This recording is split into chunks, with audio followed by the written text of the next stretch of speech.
the comment section. Thank you for joining us, and happy International Women's Day.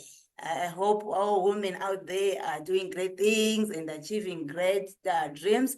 I guess we shouldn't just be celebrated, and we're not doing big things. So I hope the celebrations are worth. Today, joining me is Morna Ikosa, all the way from Namibia. She's the lead consultant of MI Communications.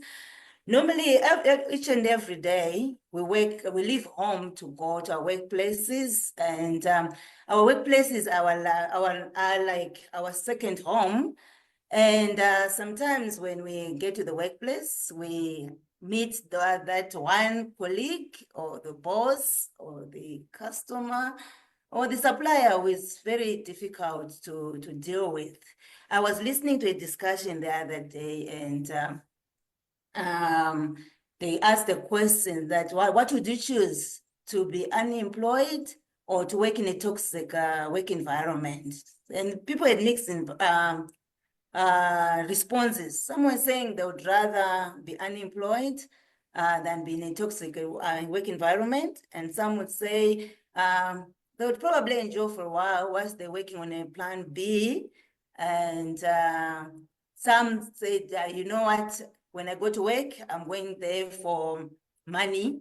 So I don't really mind the work environment. But we all know that a toxic work environment affects our productivity and even the achievement of our dreams.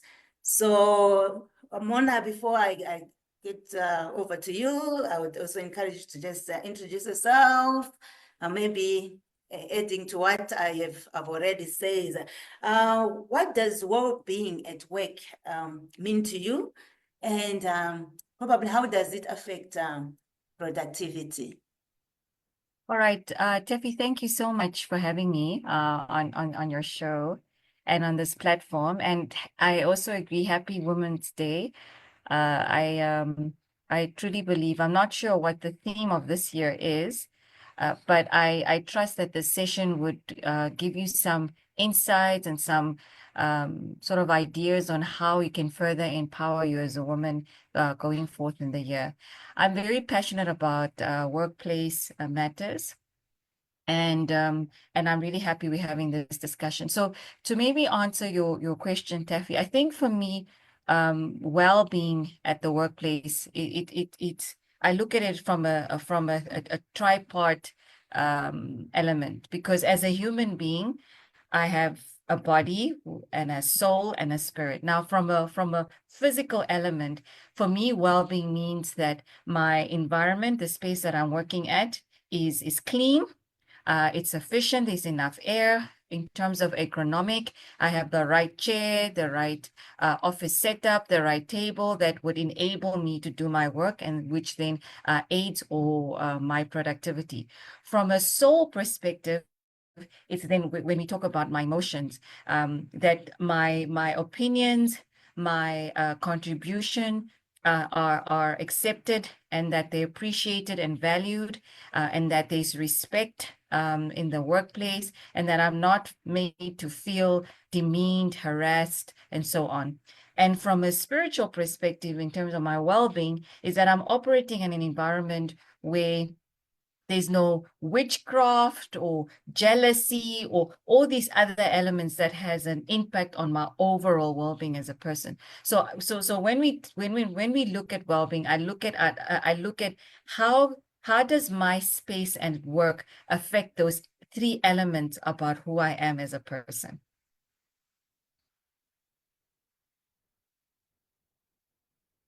Thank you very much. That's quite broad, where you talk about the soul, the physical, and the spiritual, which is like the whole being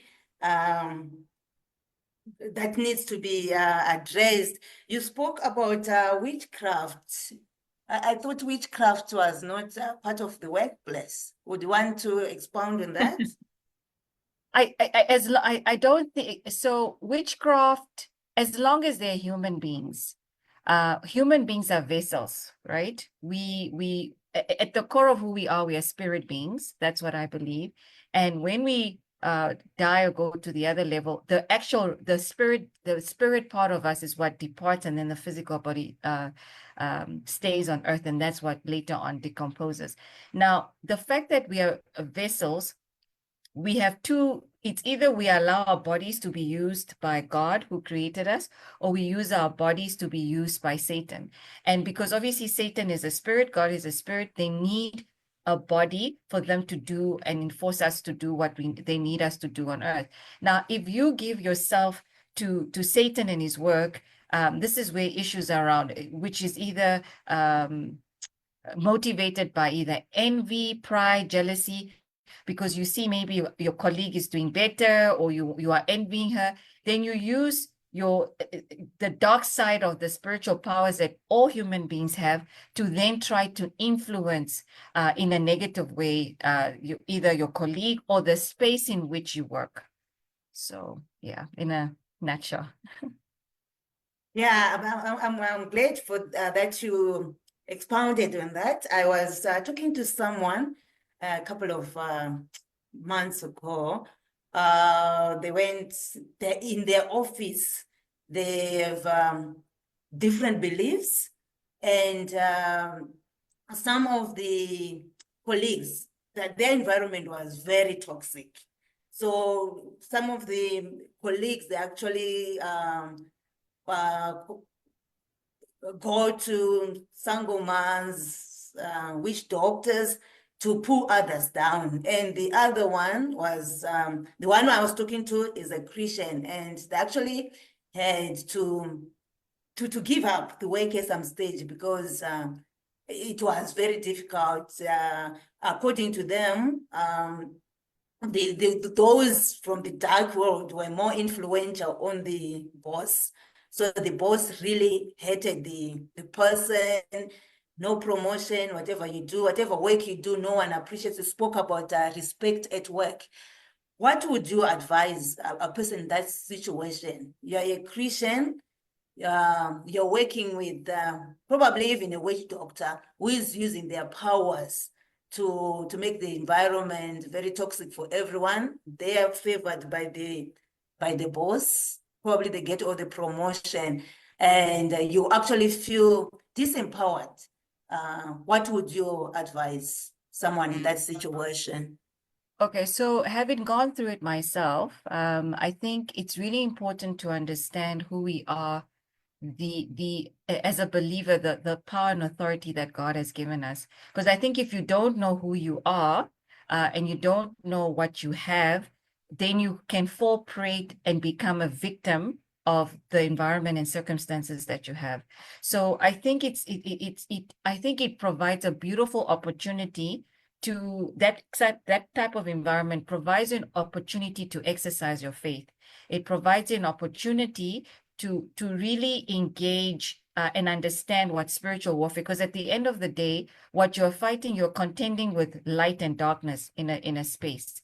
And as far as I know, that light always wins over darkness. And that when God says that he's given us power, authority to trample over snakes, scorpions, and all powers, and he has given us power to demolish strongholds, it's not just mere words. If they are mere words to you and then you don't believe them, then you will fall victim. So I think the first step is to recognize that we do not fight against humans. I think sometimes and this is where conflicts and issues come in. When you see the person and you're thinking you're fighting against the person, you're fighting against the spirit behind that person. So once you start realizing that you're fighting an entity, whether they have we've got different entities, the Jezebelic entity, there's very different entities or spirits, and they have different characteristics. Now, once you recognize the characteristic behind the spirit that you're dealing with, you starting to engage in prayers or asking your pastor, or the same way they're going to sangomas, you can also go to a pastor. What I found is that the ones that go to sangomas come and do rituals in the office. in the offices and put things. I've heard of instances where people have put charms at people's desks and doors.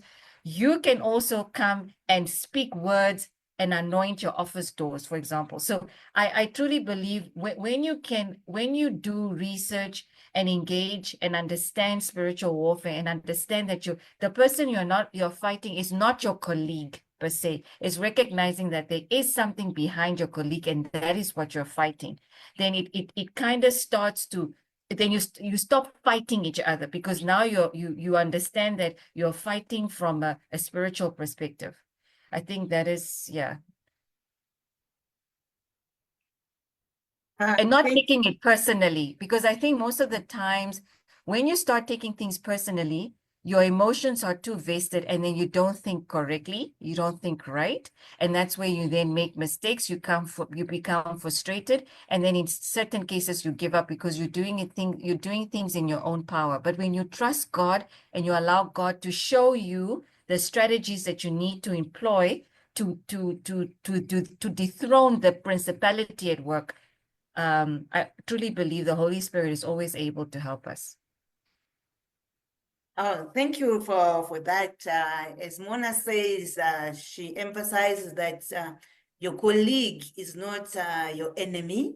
You are fighting the spirit behind them, or the spirit that influences them to do whatever they're doing at work. So I guess you're saying if you get in the office and you see a charm on your desk, take it to the pastor. Do you throw it away if you see a charm on your desk?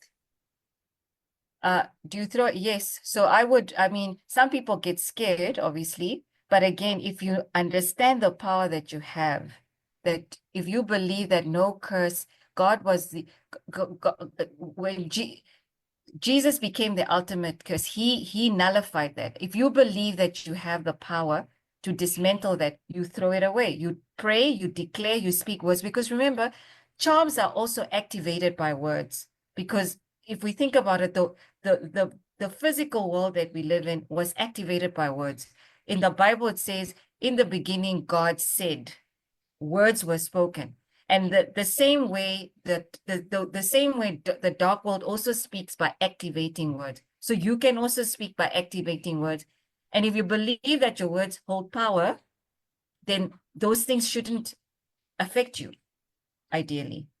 But then I know some people do. If you know that your faith is not strong, then again, you can call your pastor if you believe he has more power to come and to your office.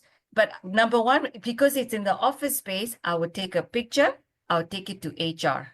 I'll say, HR, this is what I found. And according to me, this is a charm.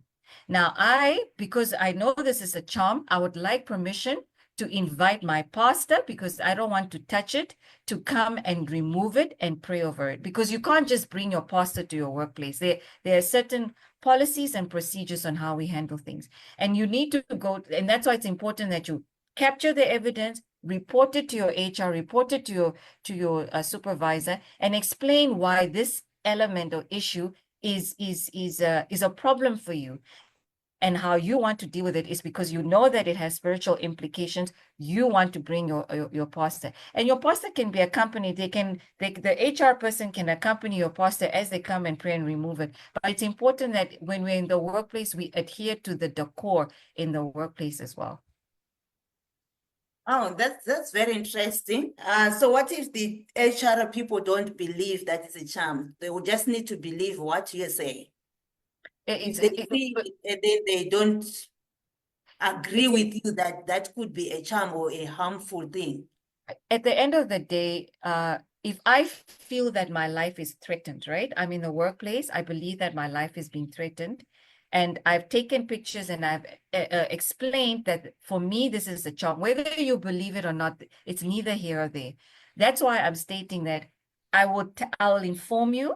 And according to policy, there's always, I'm sure there's an element in policy that says if you feel harassed or you feel whatever, so you can interpret that as harassment or whatever, whichever interpretation of your policy you find that is closely related to what that incident is. And then you say, based on my as my right, because the labor laws, I'm not sure about the ones in South Africa, but fortunately our labor laws in Namibia are very pro-employees. So the labor law would protect me. And if I feel, and there's provisions in our labor law that if you feel and you believe that your workplace is unsafe, you can actually not even go to work. So then you can give that provision to HR and say, listen, I don't feel safe to be in my office because according to me, this is a charm and charms have these repercussions. So if you want me to come back into this office, I would rather you come and accompany me with my pastor. Oh, that's interesting. So, as Mona said, if you feel unsafe, when the other people think you're not safe, you still have to be heard and to be protected as an employee. There's some behaviors in the office, Mona, where maybe some people use some swear words loosely, and sometimes maybe people even laugh about it, or when the supervisor is giving an instructions and they use swear words, and everyone in the office is okay with it. If you are not okay about it, maybe you really feel uncomfortable whenever the word is said or whenever the instruction is given. How do you deal with that? And when does a behavior become harassment, where you can then say, this is harassment? When others are not seeing the harassment, how do you then prove that, like, this is harassment? Okay, so in the school of workplace bullying, we have what we call a bystander, right? Now, bystanders, you have active and passive bystanders. Within the bystanders philosophy, you also have what you call pluralistic ignorance and false consciousness. Now, pluralistic ignorance is basically what you stated, is there's a colleague who constantly insults, and although people are not comfortable with it, they don't come out with it. So, and it has actually happened with a colleague of mine who has experienced this. And what she did is that she called out the bad behavior during a meeting, like a departmental meeting. However, what I would advise is it's always so that you do not open up to defense. I call it the FBI principle: feeling, behavior, impact. Feelings, you say, you go into the office or whatever, you find an opportunity to speak to this person in private and say, I've generally noticed that you insult a lot, and this behavior, it's uncomfortable, it's rude, it's unprofessional. So you explain what that behavior is communicating, and it makes the impact is that it makes people uncomfortable. It diminishes, or it creates anguish or embarrassment in the employees or in me, right? So feeling, behavior, impact. Now, if the person is defensive and does not want to listen in that regard, and the behavior continues, then you bring in HR and say, HR, according to our policies, we do not insult, we do not all of these things. However, this colleague is constantly doing it, and I've communicated. And by the way, when you communicate face to face, it's important to follow it up with an email, because that is you sort of alerting the person that that behavior is not acceptable. Subsequent to our email today, especially if you know that the person is defensive, and you do the email when you feel that the person has not validated your feelings, but became defensive. If they're not defensive and they really take cognizance of what you say, that's a different story. But the email follow-up is when the person still defensive and is protecting or defending what they're doing. Once you go to HR, if it's still not addressed with the intervention of HR, then you put in a grievance. You put in a grievance that, look, I have a supervisor who constantly uses a very unprofessional words, he insults, and according to our policies, we are supposed to treat each other with respect and empathy and whatever values that your organization adheres to. And if the grievance is not taken is not taken seriously, that's why I know in South Africa you've got CCMA. Here we've got the labor commissioner. Then you go to the labor commissioner, because then you have tried all these various steps. I always say when you're grieved by something at work, it's not about emotions. Yes, emotions are involved, but you need to remove yourself from whatever the issue is, and then you need to be systematic, logical in your approach in dealing with this. And there are avenues and procedures that you need to follow, and you need to build your case. So I always say that it's important to keep a paper trail, because if it gets to the point where it needs to go to the labor or the labor court or whichever other higher legal authority, you have evidence that on this day, during this meeting, you said A, B, C, D, E. And your evidence would be in an email form, right? So you would say, sir, I would like to again reiterate that during the meeting that took place on 8 March, during a Zoom meeting we had, you had stated A, B, C, D, E, and I had communicated that this is not professional, but yet you continue to ignore me. Now, if I write such an email to a supervisor and they don't respond, maybe they don't want, the fact that you don't respond, it means that you're agreeing with what I said. Because if you don't agree with what I said, then you'd correct me. You'd say, no, Morna, that is not what happened. That is not a true, it's not a true reflection of what happened. This is what happened. So you need to present, the supervisor, whoever the perpetrator is, also needs to present the case. But if they don't, it means then your email stands. So I think it's really important that and that's where the whole pluralistic ignorance comes in, and the false consciousness, because now then you find people don't want to, everybody knows that this person insults, but no one wants to say anything out of fear of them being victimized. So it seems like you are the only one that has a problem. But if it really bothers you and you really feel that it's wrong, yes, you will be name called. Yes, you will be sidelined. And it's something that you then must be prepared to go through, because unfortunately, when you call out bad behavior, especially with a person or your executive or supervisor, there are consequences. So you need to weigh that as well. Oh, thank you. Thank you very much. Always follow up your complaint with an email, and keep a paper trail whenever you've got a case that you need addressed. These days, quid pro quo is very common, favor for favor.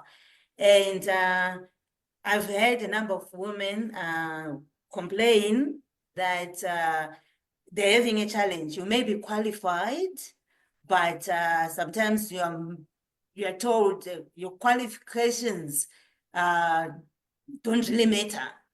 If there's someone who can give the favor to the boss, they will get a job, whether they are qualified, whether they're good at the job. But as long as maybe they can keep the boss happy sexually, they'll overtake you. I also had a woman went to resign, and she had to start a business. Unfortunately, because she had whistle blown for the boss, who had slept with almost every woman in the office. But when it came to her and she stood up and said no, she actually had to run after her life, because people were following her, and all the unfortunate things that had to happen. The challenge with some women is when you then go home, and probably tell your partner that you are a victim of that. You probably asked, why you? Why did the boss look at you? Because if you are probably a decent woman, the boss would be afraid. But we've had even some powerful women of God, you know. I was listening to this woman who's a powerful apostle, and she was saying one thing that she struggled with at the office was that the bosses didn't care that she was a woman of God. They would still try, even if she didn't give in, but that pressure was there. And also they made an outcast, the fact that everyone else is doing it. So how would you advise women in that situations? Maybe you actually feel insecure because at work you have pressure, but also at home, no one understands you, or you're afraid that if you tell your husband, you have cases at home and also at work. So probably you have to just work around the pressure, the emotional challenge, the pain of even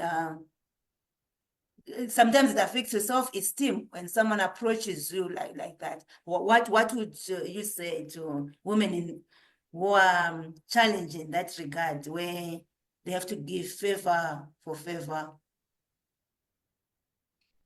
Thank you, Taffy. So I actually had a friend who went through that. So I would always go back. I love the Bible because it has so many anecdotes and stories and scenarios that we can draw from. So the one that comes at top of mind now is Joseph, right? So Joseph was this really handsome guy, I would assume, because obviously for him to be noticed by Potiphar's wife, he must have been a looker. And when the Potiphar's wife wanted to sleep with him, he ran away, and then he was accused, right? Because, I mean, how dare you run away from me? And he was put in prison. But if we look at his story, we've got three lessons that we can draw from. The first one is that every one of us, our integrity will always be tested, right? So I would see that as a test of integrity. Now, if our integrity is being tested, it will test whether, what do we really stand on? Do we stand on men's approval? Do we stand on wanting to be accepted and validated, or whatever the case might be? What has held you strongly? Now, the test of integrity is not easy, and it has consequences. So the question that lady must ask is, okay, if I give in now, because once you start on that start sleeping, it will never end. It will never end, because the person will then constantly threaten you. There might be instances where he might have recorded you secretly without you knowing, and then shows you and then blackmails you, which is even worse. So I think that the issue is, what is the long-term, what are your values? What are your personal values? What are your convictions, right? Because it always comes to, what are your convictions? What do you believe in? Do you believe that, you know what, if I sleep with this guy, it doesn't really matter as long as I get what I want? Or do you believe in, this is not right and I'll not stand for it, even if I have to pay the price of maybe leaving or being fired? So for my example, I was when my first, well, not my first job after university, if I can put it that way, there was a manager that I was reporting to who was, in my view, sexually harassing me. Now, I think you asked me earlier, what is harassment? Harassment is one-sided. It's unwanted, unwelcomed comments, gestures, touching. Now, if it's unwelcomed, it's one-sided, and it's not wanted, that is sexual harassment. And sexual harassment comes in the form of sexual exploitation. It comes in the form of verbal abuse. It comes in the form of physical abuse. So it comes in different ways, right? So now, if, for example, you're sending me pictures of yourself naked with your penis or whatever the case might be, that's called sexting. That is, again, an example is unwanted, it's unwelcomed, it's one-sided, and it's uncomfortable, and it's indecent. For me, that's sexual harassment. And in fact, that's also how sexual harassment is defined. So now I have to choose, do I tolerate it? Do I just nip it in the bud? So I didn't tolerate it. I reported it. And guess who got, I wouldn't say, so at the time I was temporary. So what they did is they just didn't, what do you call it? Appoint me permanently. Now, what was interesting is that a few years later, because I didn't know why I wasn't appointed, a few years later, the perpetrator came to my mother, and apologized to my mother and told my mother the backstory, why I was not appointed, and asked for her apology, right? So it really just depends on what are your convictions. And there is a cost. The cost is either you lose your job.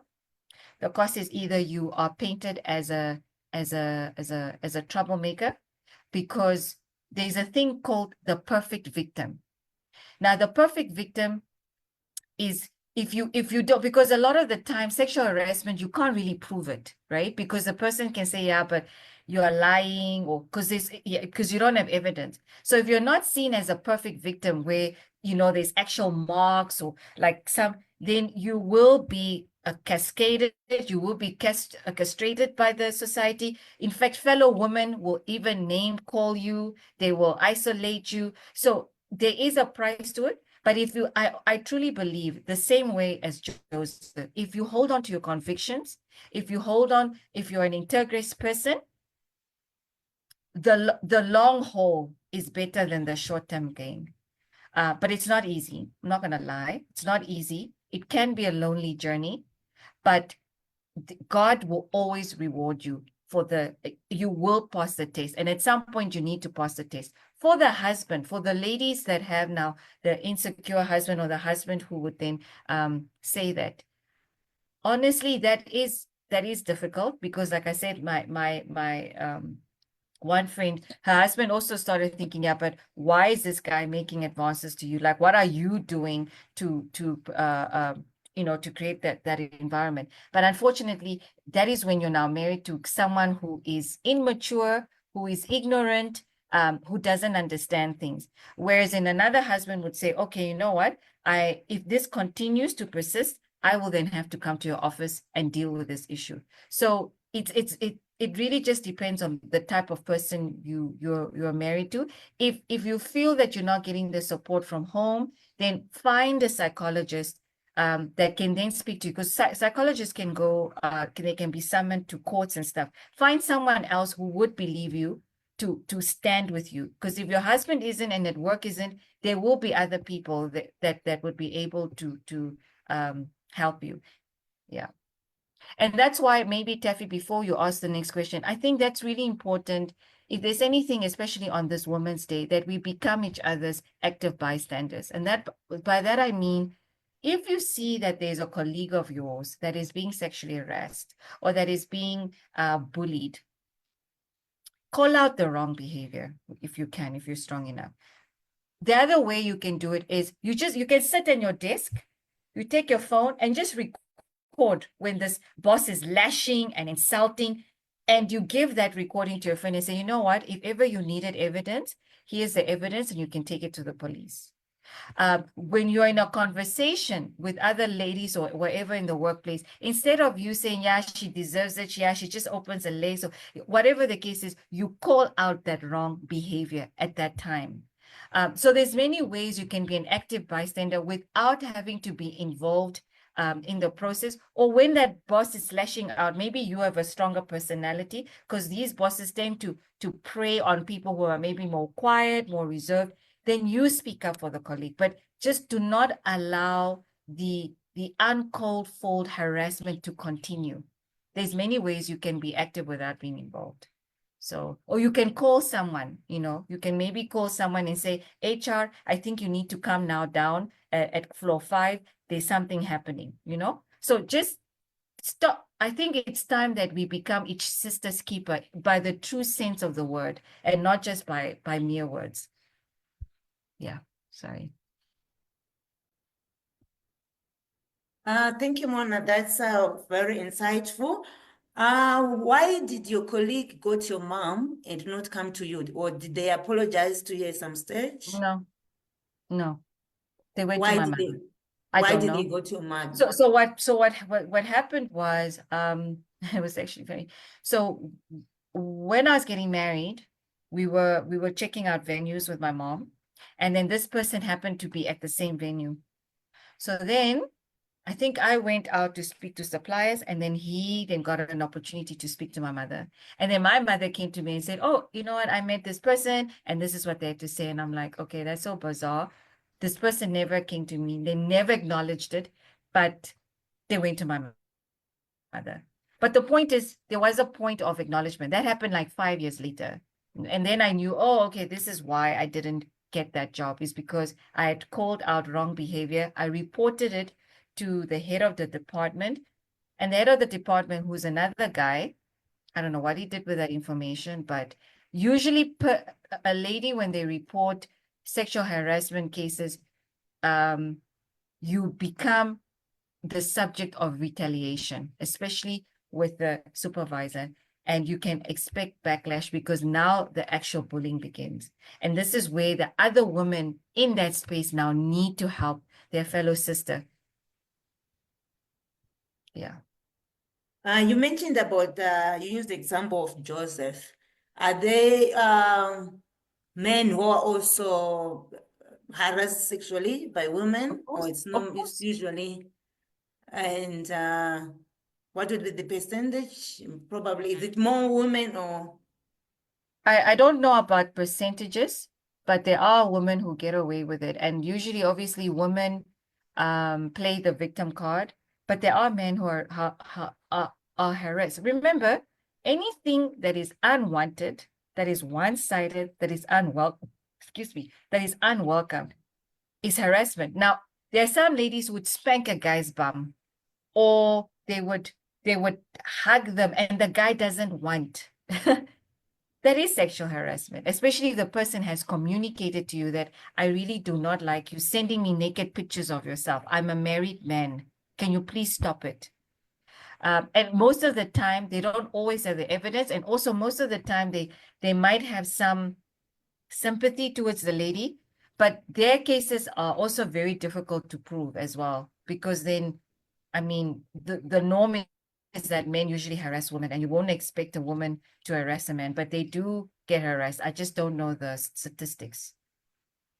There's a common thing here where people call each other sweetie, darling, and hello, my love. Um, is that under sexual harassment if you're not comfortable with it? Yes. So, for example, another example I want to give, at work, a colleague came. So I went into the office, and this colleague came and hugged me. Now, there's ways to hug a colleague, right? You either hug them on the side, or it's very quick. This person literally came like they're my husband and hugged me fully, like, and I literally just stood there in shock, in shock. So then I said, you know what? So that this behavior doesn't continue, later on, after my emotions had calmed, it was important that I still address the person with respect and say, you know what? I, the hug of this today, it really made me uncomfortable. And I would appreciate it that you do not hug me like that again. Or these words that you keep referring to me as sweetie, because I maybe because of I'm a little bit more direct, and maybe I would seem as more confrontational. I would tell you then and there, please do not refer me to your sweetie or your, because I don't want such naming towards me, because I don't want you like that. But now the problem is women, they're like, ah, and then you ignore it, but you don't really like it, but you like it in a way because it's kind of giving you attention.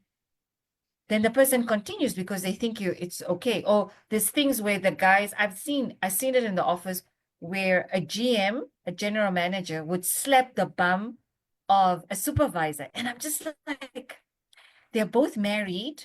This is very inappropriate.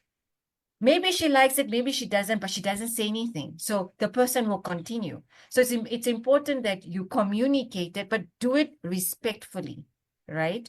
Do it respectfully. I always say, find the right time. Do it, the location and timing is important. Do it in private. Don't shout and rave at the person right there and then, right? Because then you don't know how this person would react.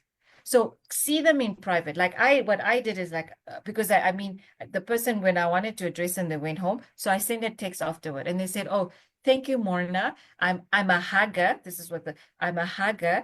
But thank you for letting me know that, that you don't, and I will never do it again. And he never did it again because I was respectful in how I communicated how that made me feel. That's very insightful. How do we then, in the office, since there are those issues of sexual harassment, if you like each other genuinely, how should an organization deal with it? So that, like, maybe if a man likes a subordinate, genuinely, but this one also, the subordinate doesn't like the superior, can that be maybe interpreted as sexual harassment if they continue asking them out? Or it then depends on the perception, how they're perceiving it. Also, there are issues where maybe a mentor, or in the workplace, you're assigned a mentee. It could be even students who come for internships, then they end up maybe falling in love. Or when do we draw the line where if you're a supervisor or you're a mentor and they've assigned mentees, should you just stay away because it can be misinterpreted as harassment? Where do we draw the line? Okay. So there's two scenarios here. There's a scenario of, I think you painted two scenarios. There's a scenario of the boss who has some love, affection for the subordinate. And you said that they like each other. Okay, so let's start with the ones that like each other. Where I work, there are people who are married. They found them, they met there, got married, and they work there. But fortunately, they don't work in the same department. They also don't sit on the same floor. Okay, so there are some policies, company policies, where it's not allowed at all. But there are also other company policies that allow it as long as it's not in the same department. So I guess from the point when you realize that you really love each other and you like each other, that needs to then be communicated to HR, and then HR must find a way to redeploy you either to another branch if it's a branch level, or to another floor, so that that conflict of interest is managed. Okay, so that's the one scenario.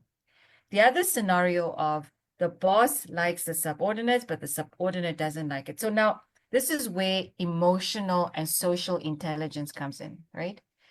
You know that this boss is responsible for your promotion. And you know that they like you. You need to find ways to enforce boundaries, right? Because we all know that a person can like you to some point, and then when you do something, they can repel you and hate you to such a point that they make it difficult for you. So you first, as adults, you speak about it, talk about it, and say, you know what, I realize that I've been realizing that there's some emotions, and I just want to understand, is it, find out, don't assume, because sometimes the boss might be just overly friendly, and then you assume that they like you. Okay, so it's important that you do not make assumptions. So find out really if there is some form of relationship and feelings, and then you maturely state that it would not work, and so on and so on. But obviously, if a person has liked you for a long time, the emotions don't just go away. at least. So then you need to help to manage those by creating boundaries. So let's say you're traveling together, okay? Make sure that when you do your bookings, the PA or whoever does the bookings, that you're not on the same floor if it's a hotel room, or you don't allow each other in each other's rooms, or you don't allow him in your room. Like, you need to find boundaries that you can manage the emotions, right? With respectfully. Where, maybe he's inviting you because now you're out on a trip and he's inviting you for drinks. You respectfully decline and you say, no, I have some work. Or if you're going for drinks, then you invite other people. It must never always just be the two of you. Do you see? So there's ways to sort of work around it, because you're dealing with emotions in a way that still protects you, but doing it respectfully. Then you've got the scenario, I think, where you said, I hope I touched on all scenarios, right, Effie? The one of the mentor and the mentee. Oh, mentor and mentee. Yeah, that one is, I believe as a coach, there's rules to how you coach and mentor. And the moment their emotions, it's really important that whether it's the mentee that's realizing this or the mentor, first of all, always speak about it to clear things and air out, and acknowledge that there's a problem here, there's emotions, and then maybe ask to be transferred to another mentee for professionalism's sake. Either the mentee says, you know what, I really appreciate you as a mentor, but because of this emotions, we cannot continue, and you really don't continue, or vice versa. But it would need there needs to be an action.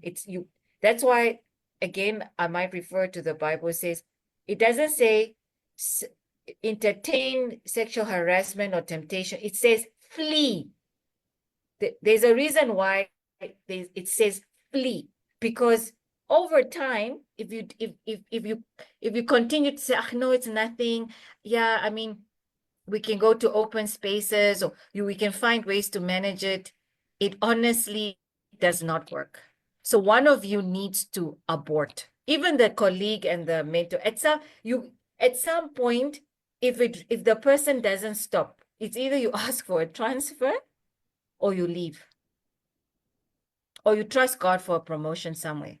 Because the nature of sexual temptation is that it's one of those temptations that it's not like maybe food where you say, I'll fast or something. That's why with that particular temptation, you're required to flee. Yeah. You spoke about an organization creating a policy, like when how colleagues should deal with if one likes somebody or loves somebody. At what stage does the organization have to write that policy, and can it be rewritten?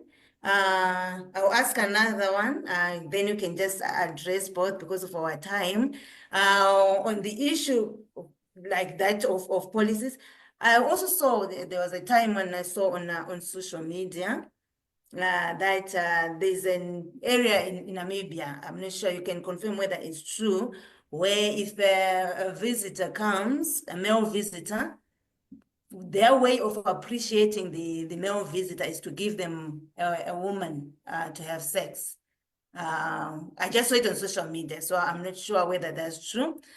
If it is true, you just spoke, we were talking about maybe colleagues will go to a trip, a business trip, then maybe the boss asks the woman to sleep with them or to have sex with them.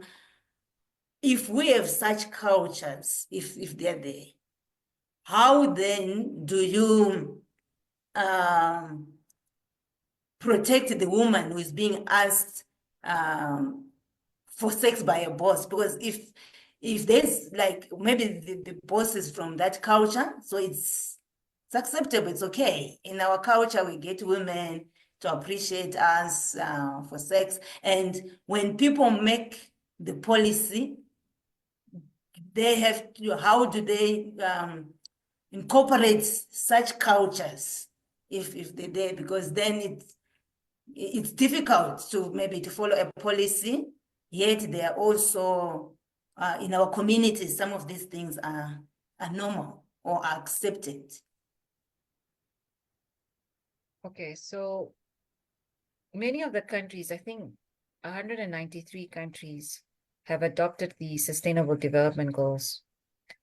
Goal 5, gender equality, talks about ending all violence and discrimination against girls and women. Okay, so that is an overarching goal that we have committed to until 2030 with many nations. Okay, so we've got that goal. Then that goal is translated into national policies, right? National development policies. And hence most of the countries today are probably also celebrating Women's Day. Okay. Now, at national policy, when we then come to organization, there needs to be alignment with what the national policy says of that country, based on, for example, the International Labor Organization, the conventions. I think it was convention. What is that convention on labor and sexual harassment? I think 902 or so. So my thing is that there's culture and there's like our normal day-to-day culture, and there's what we call as statutes that a country has adopted to fall in line with what is internationally is seen as acceptable. Okay, so maybe for some cultures it's okay to abuse women, but from an international and local perspective, we have said that as a country, we are going to adopt the Sustainable Development Goals, and we are adhering to the goals that state that we will not commit sexual violence or discrimination against women and children in this country. Now, if that is the case, anything else that contradicts that specific law, then it cannot be adopted, whether it's your culture. All of us have cultures. We don't bring our cultures into policies within the workplace. No, because otherwise, which culture will have preeminence? And that's why we as an organization also need to come together and define culture. Culture is defined by people. Culture is defined by values, behaviors. It's defined by visions and mission, right? It's defined by a company strategy. Now, if the company strategy is saying our strategy here is that we violate women, we sleep with them and to get whatever we want, and that's how we drive strategy, then you as a woman already would have known that, because then it's embedded in the strategy of that organization. And obviously, if you do not adhere to such values, then obviously you would not work there. But in most cases, and this is where I go back to this whole pluralistic ignorance, where because it's seen as a norm to sexual harass women, because women are seen as sex objects, and this behavior is not called out for. Hence, it's important that then companies adopt International Labor Organization conventions on sexual harassment. They adapt the SDGs, because some countries need more enforcement and help in that area than other countries, so that there's some form of alignment. Obviously, implementation is always difficult, but if you have leaders who are really fully committed to this SDGs and to the International Labor Organization, then perhaps that is a form of way that women can be protected. And if they're not protected, that they're able then to take their cases up to labor courts, because now that country has signed a convention or at an international platform that states that we will not violate women, but you're still violating them. So then you will be charged. Yeah. Thank you very much, Mona. I really enjoyed the conversation, and I'm sure our audience also learned a lot. What would be your closing remarks, and where can people find you? Okay.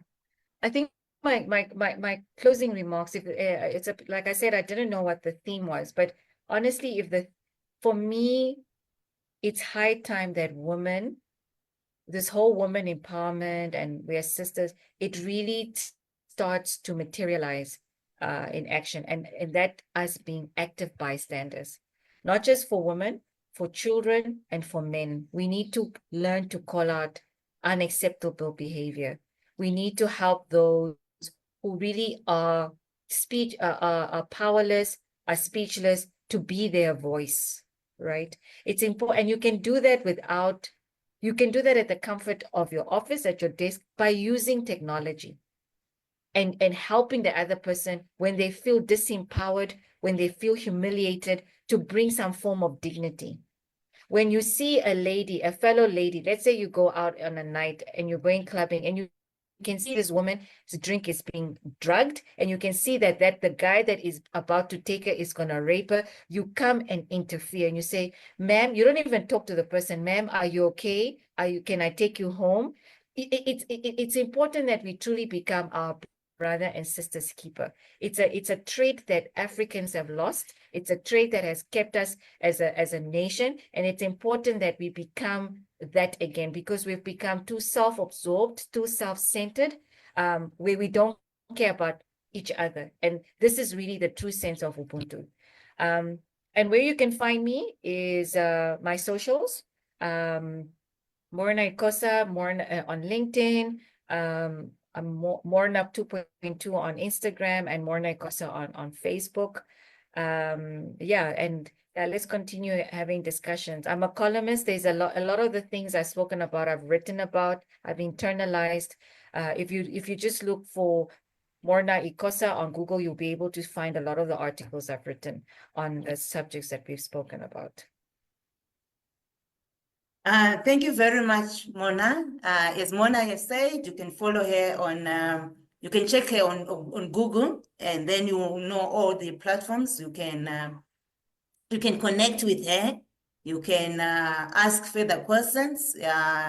If you are, maybe some questions come up when after this, and you can still ask me. If you ask me, I can forward the questions to her, or you can ask her directly. We really appreciate the contribution, Mona, and I really enjoyed it. I hope we'll catch up in the future, and we'll have you again on this platform.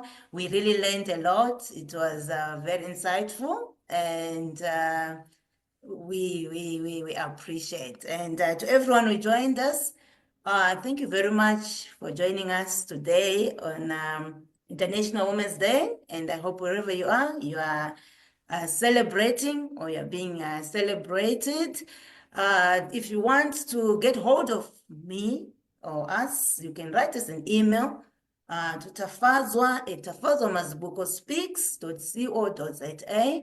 You can also check our website for our products, www.tafazwamazbukospeaks.co.za.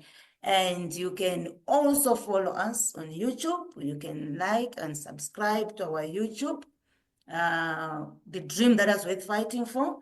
If you found this video helpful, and you may think of someone who can also benefit, you can also share the video, and we'll learn together. Thank you again for joining us, and hope you have a great weekend. Let's grow together. Kathy, sorry, there are no questions online at the moment? No questions? I haven't seen them, but if I see, I may see them. Sometimes I see them after. Okay. Because I was typing, so yeah. But if I see them later, I'll let you know. Okay, no But problem. I really appreciate. Thank you so much. Thank you for Enjoy the rest of the weekend. We Thank you. appreciate. All right. Bye, Taffy. Cheers.